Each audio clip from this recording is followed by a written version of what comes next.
கொழுப்பை குறைக்கும் masala oats ready ஆயிடுச்சு. இதை எப்படி செய்கிறதுன்னு பார்க்கலாம் வாங்க.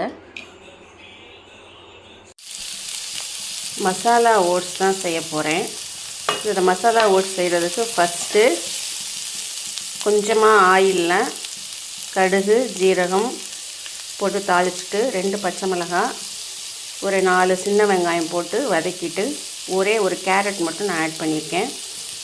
ஏன்னா ஓட்ஸ் சீக்கிரமாக டைஜஸ்ட் ஆயிரும். ஸோ அதில் நம்ம வெஜிடபிள் சேர்க்குறது கொஞ்சம் ஸ்லோ டைஜஷனுக்கு ஹெல்ப் பண்ணும். இப்போ இதில் கேரட் மட்டும் இல்லாமல் பீன்ஸு பச்சை பட்டாணி இதையும் சேர்த்து வேக வைக்கலாம்.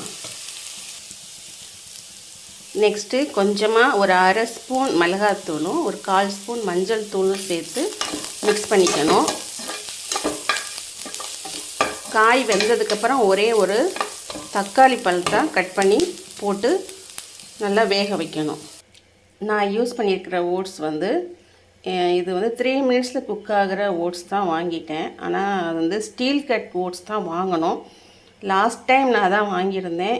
இப்போது இதை வாங்கிட்டோம். ஸோ இதை காலி பண்ணுறது. இதையும் வெஜிடபிள் சேர்க்குறதுனால கொஞ்சம் லேட்டாக டைஜஸ்ட் ஆகும், டேஸ்ட்டும் நல்லாயிருக்கும்.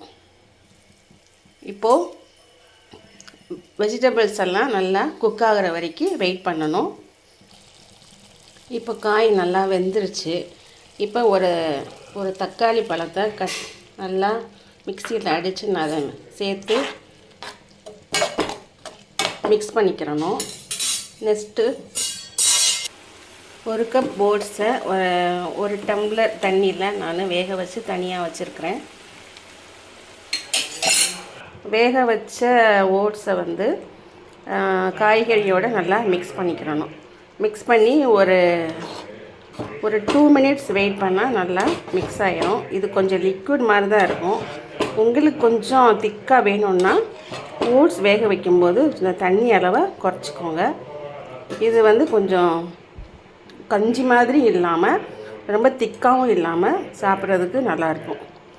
ஸோ ஓட்ஸ் டேஸ்ட் இல்லாமல் சாப்பிட்றதுக்கு இந்த மாதிரி கொஞ்சம் மசாலா மிக்ஸ் பண்ணி சாப்பிட்றது கொஞ்சம் டேஸ்ட்டு கொடுக்கும். கொலஸ்ட்ராலை இது கண்ட்ரோல்.